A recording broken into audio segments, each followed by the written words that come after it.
বাংলাদেশিরা ভিসা ছাড়াই পাকিস্তানে যাতায়াত করতে পারবে বলে জানিয়েছেন ঢাকায় নিযুক্ত দেশটির হাই কমিশনার সৈয়দ আহমদ মারুফ। তিনি বলেন, ২ সপ্তাহ আগে পাকিস্তান নতুন ভিসা নীতি ঘোষণা করেছে।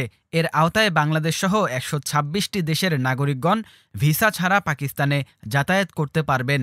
সোমবার সচিবালয়ে স্বরাষ্ট্র উপদেষ্টা অবসরপ্রাপ্ত লেফটেন্যান্ট জেনারেল মোহাম্মদ জাহাঙ্গীর আলম চৌধুরীর সঙ্গে সাক্ষাৎ করে এই কথা জানিয়েছেন তিনি। সেই সঙ্গে পারস্পরিক সম্পর্ক ও ব্যবসায়িক স্বার্থে দুই দেশের মধ্যে পুনরায় সরাসরি ফ্লাইট চালুর উপর গুরুত্বারোপ করেন হাইকমিশনার। বিগত ১৫ বছরে দুই দেশের দ্বিপাক্ষিক সম্পর্কে যে শুষ্কতা সৃষ্টি হয়েছে তার উত্তরণ ঘটিয়ে পারস্পরিক সম্পর্ক জোরদারের সঙ্গে সঙ্গে ভিসা সহজীকরণের বিষয়েও সম্মত হয়েছেন তারা। বাংলাদেশে সাম্প্রতিক বৈষম্য বিরোধী ছাত্র আন্দোলনের সময় এর প্রভাব পড়েছে পাকিস্তানেও।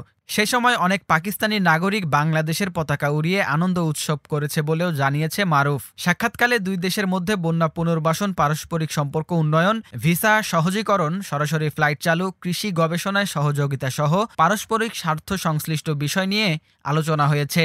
হাইকমিশনারকে বাংলাদেশের দক্ষিণ পূর্বাঞ্চলে ঘটে যাওয়া বন্যার বিষয়ে জানালে তিনি পাকিস্তানের পক্ষ থেকে উপকরণ দিয়ে সহায়তার আশ্বাস দেন। বৈঠকে মানব পাচার প্রতিরোধ, সন্ত্রাস দমন ও কৃষি গবেষণা খাতে পারস্পরিক সহযোগিতা বৃদ্ধির বিষয়েও বিস্তারিত আলোচনা হয়েছে।